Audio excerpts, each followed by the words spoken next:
வணக்கம். இன்றைக்கு பொருட்பாலில் அரசியலில் தெரிந்து வினை ஆடல் அந்த அதிகாரத்தில் 2வது குறள் 512வது குறள். வாரி பெருக்கி வளம்படுத்து உற்றவை ஆராய்வான் செய்க வினை. வாரி பெருக்கி வளம்படுத்து உற்றவை ஆராய்வான் செய்க வினை. இல்லை வாரி பெருக்கி அப்படின்னாக்கா பொருள்கள் வருகின்ற அந்த வாயில்கள், பொருள்கள் வரக்கூடிய அந்த வழிகளை பெருக்கி விரியச் செய்து வளம்படுத்தி அந்த பொருள் சம்பாதிக்கிறோம் இல்லையா, எந்தெந்த வகையிலெல்லாம் இது ஒரு நாட்டுக்கும் பொருந்தும், ஒரு நிறுவனத்துக்கும் பொருந்தும். ஒரு நிறுவனத்துக்கோ ஒரு நாட்டுக்கோ எந்தெந்த வகையிலெல்லாம் பொருள் வருமோ அந்த வகையிலெல்லாம் அந்த பொருளை பெருக்கணும்.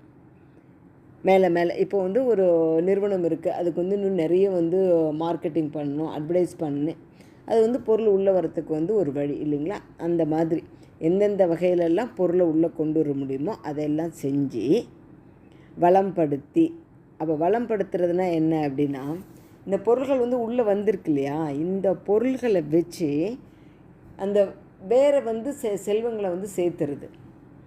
இப்போது மார்க்கெட்டிங்லாம் பண்ணி நிறைய பொருள் உள்ளே வருது அப்படின்னா அதை வச்சு இப்போ பண்ணிகிட்ருக்கிற ப்ராடக்ட்டை இன்னும் நிறைய பண்ணுறது, நிறைய பண்ணி இன்னும் நிறைய இடத்துக்கு விற்பனை பண்ணுறது, அது ஒன்று.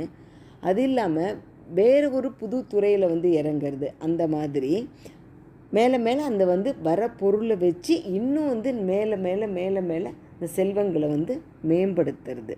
சரிங்களா. அது மட்டும் இல்லாமல் உற்றவை ஆராய்வான். உற்றவைனா இங்கே இடையூறு. இப்போ இது ஒரு முறை பண்ணிட்டோம் அப்படின்னா தொடர்ந்து அதே மாதிரி இருக்குமா அப்படின்னு இல்லை. அந்த பொருள் வருகின்ற வழியிலையும் நமக்கு ஏதாவது பிரச்சனைகள் வரலாம். அந்த வந்த பொருளை நம்ம செல்வங்களாக மாற்றுறோம் இல்லைங்களா, அதுலேயும் ஏதாவது பிரச்சனை வரலாம். தினம் தினம் பிரச்சனை வரலாம் இல்லைங்களா. ஏன்னா இது எப்போவுமே ஒரு இன்றைக்கி வியாபாரம் அப்படின்றது கூட ஒரு சண்டை மாதிரி தான் இருக்குது இல்லைங்களா. எப்பவுமே it is a competitive world அப்படின்னு சொல்கிறோம் இல்லையா.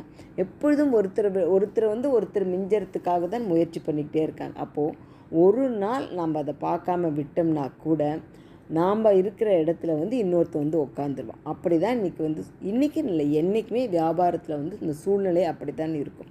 அதனால் ஒவ்வொரு நாளும் எந்தெந்த பக்கமெல்லாம் நமக்கு இடையூறுகள் வருமோ அதையெல்லாம் யோசித்து நீக்க வல்லவன். அப்படிப்பட்டவன் தான் அரசனுக்கு வினை செய்யணும். வினை செய்யணும்னா அரசன்கிட்ட வேலை செய்யணும், அல்லது ஒரு நிறுவன தலைவர்கிட்ட வேலை செய்யணும் அப்படின்னு சொல்கிறாரு. இப்போது இதில் இந்த பொருள் வாயில்கள் அப்படின்னு சொன்னார் இல்லையா, அதை இங்கே ரொம்ப விவரித்து சொல்கிறதில்ல. நம்ம இறைமாட்சி முதல்ல படித்தோம் இல்லைங்களா, அதில் அந்த குறளில் சொல்லியிருக்கார். என்னது? இயற்றலும் ஈட்டலும் காத்தலும் காத்த வகுத்தலும் வல்லது அரசு அப்படின்னு. அதாவது பணம் சம்பாதிக்கிறதுக்கான திட்டம் போடணும், அப்புறமேட்டு பணம் சம்பாதிக்கணும், அதை பாதுகாப்பாக வைக்கணும், வச்ச பணத்தை நல்லதுக்கு, பொருளுக்கு, இன்பத்துக்கு, அறத்துக்கு எல்லாத்துக்கும் செலவு பண்ணணும், அப்படியெல்லாம் சொல்லியிருக்காங்க இல்லையா. அதை தான் இங்கே திருப்பி சொல்கிறார். அந்த மாதிரி பொருளை உள்ளேயும் எடுத்துகிட்டு வரணும், எடுத்துகிட்டு வந்த பொருளை மற்ற நல்ல விஷயங்களுக்கு செலவு பண்ணணும். இதில் வருகின்ற எல்லா இடையூறுகளையும் சமாளிக்கவும் தெரிஞ்சிருக்கணும். அப்படிப்பட்டவன் அரசனுக்கு வேலை செய்யணும் அப்படின்னு இந்த குறளில் சொல்கிறாரு. அப்போது ஒரு வேலைக்கு ஆள் எடுக்கும்போது எவ்வளோ விஷயங்களை ஆராயணும், அந்த ஆள் எத்தனை திறமை உள்ளவனாக இருக்கணும் அப்படின்னு பாருங்கள். இதெல்லாம் ஒரு அரசனோ அல்லது ஒரு நிறுவன தலைவரோ அவர்கள் நெருங்கி பணிபுரியவர்களுக்கு இந்த தகுதியெல்லாம் ரொம்ப ரொம்ப முக்கியம். சரிங்களா. நாளை அடுத்த குறள். நன்றி.